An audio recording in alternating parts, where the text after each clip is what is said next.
E o lume minunată în care veți găsi numai copii. o lume cu mult soare și mii de jucării. Pentru copii.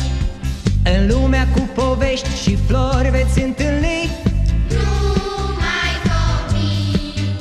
și o lume a inocenței, păstrați orice-ar fi. Pentru copii. Ieri am fost și noi copii, dar timpul ne-a schimbat. În viață am pornit și vise am împlinit așa cum ne-am dorit. Gânduri bune câte am strâns și tot ce-am învățat. Copiilor să dăm iubirea ce-o purtăm ce-i bun, să le arătăm. E o lume minunată în care veți găsi Numai copii. o lume cu mult soare și mii de jucării.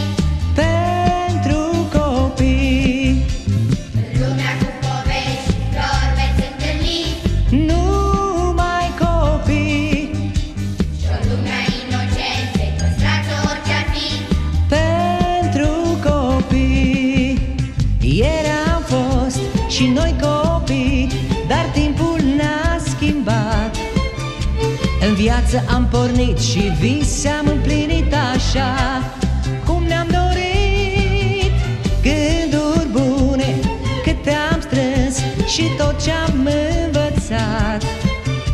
Copiilor să dăm iubirea ce-o purtăm ce-i bun, să le arătăm.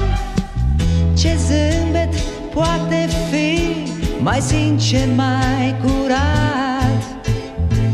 Ce ochi știu a vorbi atât de adevărat? Lume minunată în care veți găsi numai copii. O lume cu mult soare și mii de jucării. Pentru copii.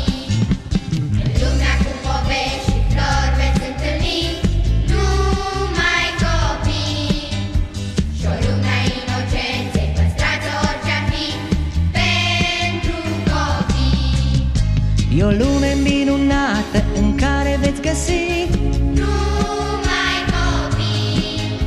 o lume cu mult soare și mii de jucării. Pentru copii. În lumea cu povești și flori veți întâlni Numai copii. și o lume a inocenței, păstrați orice-ar fi. Pentru copii. E o lume minunată în care veți găsi Numai copii. o lume cu mult soare și mii de jucării.